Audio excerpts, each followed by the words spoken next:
पुष्कर सिंह धामी सरकार के 2 वर्ष पूरे हो गए हैं और ये दूसरी शपथ से 2 वर्ष पूरे हुए हैं। वैसे उनका टेन्योर 2 साल से ज़्यादा हो चुका है और इस 2 साल में कानून बनाने से लेकर के व्यवस्था बनाने तक तमाम बड़े काम पुष्कर सिंह धामी ने अपनी सरकार में किए हैं। आइए उन्हीं से बात करते हैं कि किस तरह की उपलब्धि और इस 2 साल को किस तरह से वो देखते हैं। पुष्कर जी, बहुत शुभकामनाएं न्यूज स्टेट परिवार की तरफ से।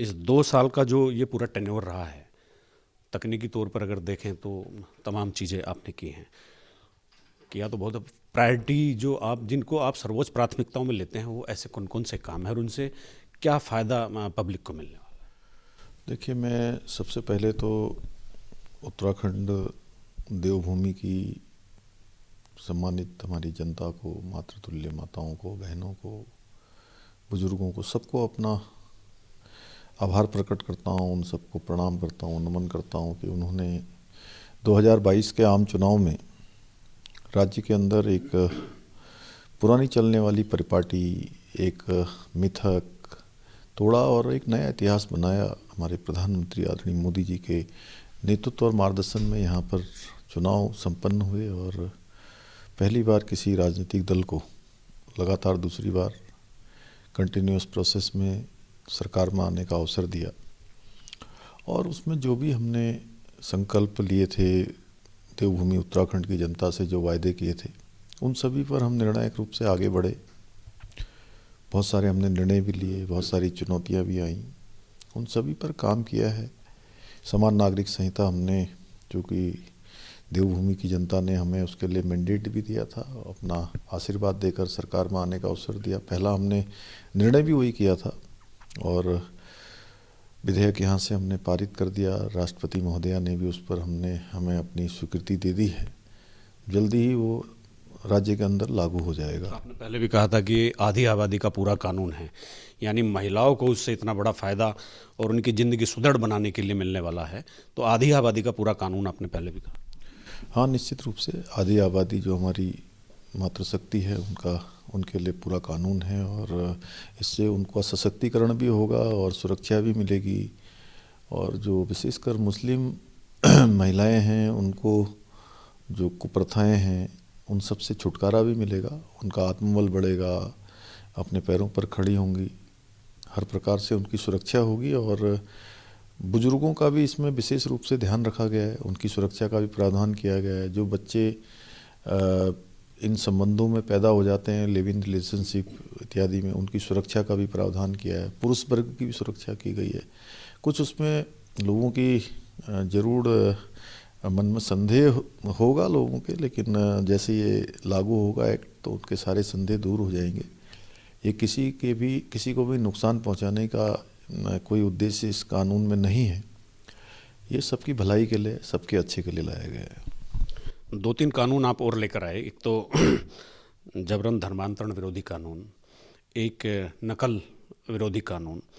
ऐसे कई कानूनों का निर्माण इस विधानसभा में, इस टेन्योर में आपके टाइम में हुआ है। देखिए, नकल का कानून लाना उत्तराखंड की ज़रूरत थी और लंबे समय से नकल के कारण से ऐसे नौजवान युवा हताशा निराशा की ओर जा रहे थे, जिनको हर बार पेपर लीक हो जाने के कारण से, नकल हो जाने के कारण से योग्यता क्षमता होते हुए भी उनका चयन नहीं हो पाता था। गरीब माता पिता बहुत हताशा में जीवन उनका जाने लगा था। इसलिए हम नकल का अध्यादेश लेकर आए और एक कड़ा कानून लेकर आए। उसका परिणाम ये हुआ कि नकल पूरी तरह से रुक गई और बड़ी संख्या में भर्तियां भी हुई। इसको दूसरे राज्यों ने भी एड ऑन किया।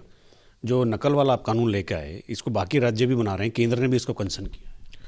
देखिए, जब हम नकल का कानून ला रहे थे तो हमने बहुत सारा अध्ययन किया था और जो सबसे अच्छा उत्तराखंड राज्य के लिए हो सकता था वो हमने यहाँ पर बनाया है, उसका प्रावधान किया है।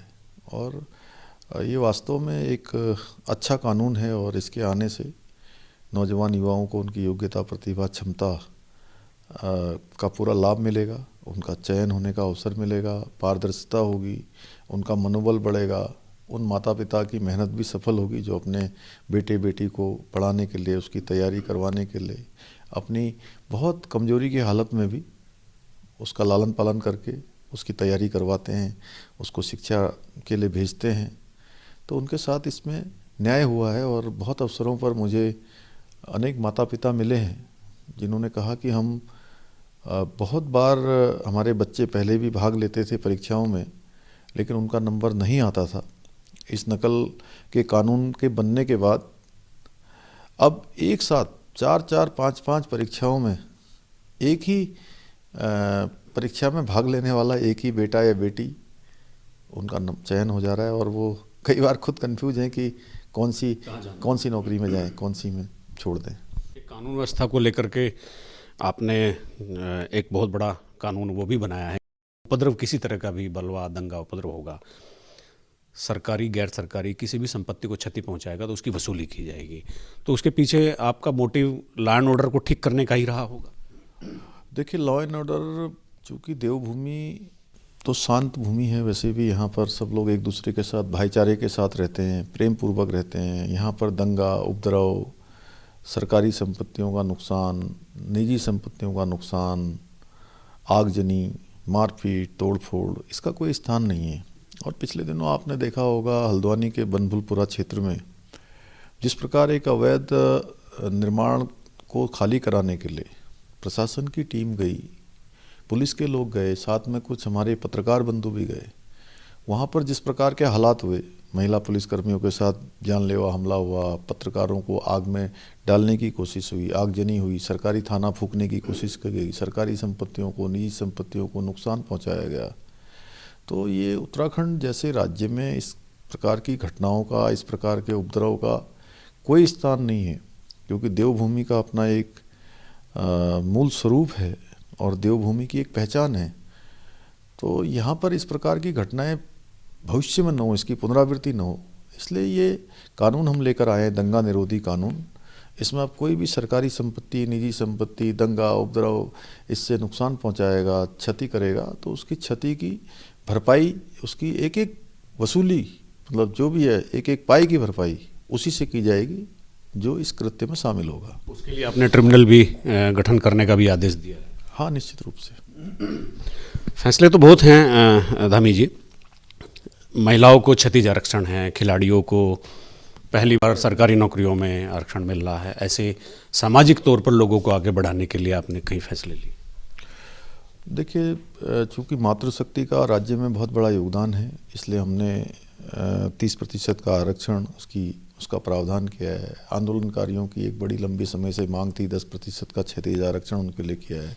4% का खेल कोटा प्रारंभ किया है, क्योंकि ये यहाँ पर हमारे राज्य के अंदर खेलों में भी अपार संभावनाएं हैं और देवभूमि के साथ, वीर भूमि के साथ ये भविष्य में खेल भूमि के नाम से भी जानी जाए, इसलिए ऐसे प्रावधान किए हैं। इसके साथ साथ अच्छा राज्य के अंदर निवेश हो, एक वातावरण निर्मित भी हुआ है। आज देश दुनिया के लोग उत्तराखंड में अपना उद्योग लगाना चाहते हैं, निवेश करना चाहते हैं। उस दिशा में भी हम आगे बढ़ रहे हैं। 81,000 करोड़ का अभी ग्राउंडिंग भी हमारा 3,54,000 करोड़ की जो निवेशकों के साथ करार हुए थे, उसमें से ग्राउंडिंग की प्रक्रिया भी प्रारंभ हो गई है। इससे निश्चित रूप से उत्तराखंड के हमारे नौजवानों को रोज़गार भी अपने घर के पास प्राप्त होगा, यहाँ की आर्थिकी भी बढ़ेगी, रोज़गार भी बढ़ेगा। उस दिशा में काम कर रहे हैं, क्योंकि सरकारी नौकरियां हमारी पिछले 2 सालों में लगभग 22 सालों के बराबर नौकरियां जो है सरकारी नियुक्तियां हुई हैं, लेकिन इतनी भर पर्याप्त नहीं है। इससे सभी नौजवान युवाओं को, हालांकि जो बेरोज़गारी की दर है वो भी घटी है, 50% का उसमें जो है घटोतरी हुई है, लेकिन उसके बावजूद भी लोग रोज़गार से, स्वरोज़गार से, हमारे उद्योग धंधे लगाकर, स्टार्टअप, सेल्फ हेल्प ग्रुप, इन सब के माध्यम से एक बड़ा गेम चेंजर आने वाले समय में हमारे राज्य के लिए हो सकता है। तो हम दोनों ही दिशाओं में काम कर रहे हैं, निवेश को भी आमंत्रित भी कर रहे हैं, उनको प्रोत्साहित भी कर रहे हैं और स्वरोज़गार को भी कर रहे हैं। मुख्यमंत्री जी की लंबी फहरिस्त है, हमने भी देखा, आपने भी जो काम किए हैं, पब्लिक भी देख रही है। अगले 2 साल में या अगले 1 साल में कोई आपने एक अपनी सर्वोच्च प्राथमिकताओं में किन किन चीज़ों को रखा है, आने वाले समय में हम इन पे काम करने वाले हैं? देखिए, आने वाले समय में एक तो जो हमारे बहुत सारे प्रोजेक्ट आज केंद्र के सहयोग से भी चल रहे हैं, अनेक हमारे स्मार्ट सिटी के काम होने, नए शहर बनने हैं, ऋषिकेश गंगा कॉरिडोर बनना है ऋषिकेश और हरिद्वार में, शारदा कॉरिडोर हमने प्रस्तावित किया है, UIIDB का हमने गठन किया है और UIIDB के माध्यम से बहुत सारे प्रोजेक्टों को धरातल पर उतारना है। गुंजी का मास्टर प्लान बनना है, कैची धाम का जो सौंदर्यीकरण, वहाँ की अवस्थापना सुविधाएं, उस पर काम चल रहा है। जागेश्वर धाम का चल रहा है। 4 धामों में जहाँ हमारे केदारनाथ जी का जो पुनर्निर्माण कार्य चल रहा है उसको जल्द से जल्द पूरा कराना है। हमारे माननीय प्रधानमंत्री जी का वो ड्रीम प्रोजेक्ट है। इसी प्रकार बद्रीनाथ जी का मास्टर प्लान है, हेमकुंड साहब जाने वाला रोपवे है, केदारनाथ साहब जाने वाला रोपवे है, कुमाऊं से गढ़वाल की कनेक्टिविटी को अच्छा करना है। 13 की 13 जो हमारे जनपद हैं उनके प्रमुख डेस्टिनेशन हैं वहाँ पर हेली सेवाओं को करना है। पॉली हाउस हमने 17,000 से ज़्यादा जो बनाने का लक्ष्य लिया है, उसकी धनराशि भी स्वीकृत हो गई है, प्रक्रिया भी आगे चल गई है। जल्दी से जल्दी पॉली हाउस बने, उस क्षेत्र में भी हमें काम करना है। रोजगार के जो अभी पद रिक्त हैं उन पदों पर नियुक्ति की प्रक्रिया करनी है।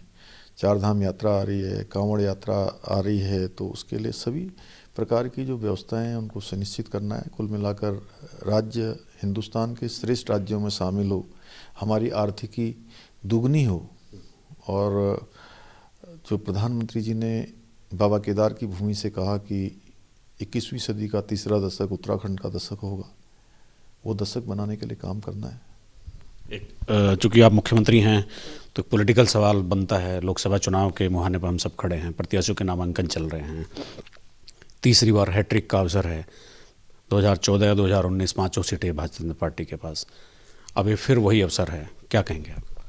देखिए, राज्य में अनेक काम माननीय प्रधानमंत्री मोदी जी के कालखंड में हुए हैं जो पहले कभी किसी ने सोचे भी नहीं थे। वो सारे काम धरातल पर उतरे और 10 सालों में जो उन्होंने देश के लिए तपस्या की है, अपने इन 10 वर्षों में एक एक पल और क्षण देश को समर्पित किया है, उस तपस्या का फल मिलने का समय आ गया है। और उत्तराखंड से तो माननीय प्रधानमंत्री जी का विशेष लगाव है, उनके हृदय में उत्तराखंड बसता है। हर चुनाव में उत्तराखंड के लोगों ने यहाँ से 5 की 5 सीटें उनको दी हैं और हर बार मार्जिन बढ़ाया है, तो इस बार भी मार्जिन बढ़ेगा, इसमें कोई संदेह नहीं है। डबल इंजन की सरकार भी यहाँ पर जन आकांक्षाएँ जो भी हैं उन सभी की पूर्ति के लिए काम कर रही है, अनेक निर्णय भी लिए हैं, तो इसमें कोई संदेह नहीं है। 2014 से ज़्यादा 19 में समर्थन मिला था, 2019 से ज़्यादा समर्थन 24 में मिलेगा। 5 सीटें एक तरफा भारतीय जनता पार्टी जीतेगी और मोदी जी तीसरी बार देश के प्रधानमंत्री बनेंगे। मतलब आपका कहना यह है कि लड़ाई जीत की नहीं है, मार्जिन बढ़ाने की है इस बार? हाँ, निश्चित रूप से। देखिए, जैसे देश में हो रहा है कि इस बार कोई ये नहीं कह रहा है कि सरकार किसकी बनेगी। इस बात ये हो रही है कि 400 पार होंगे, 380 होंगे, 390 होंगे या 410 होंगे, इस पर चर्चा हो रही है। ऐसे उत्तराखंड में भी कोई जीत हार की बात नहीं है, अब यहाँ पर मार्जिन की बात है। और आप देखते जाइए, जैसे जैसे चुनाव आगे बढ़ेगा आपको पूरा मैदान साफ दिखेगा। चलिए, बहुत धन्यवाद आपका।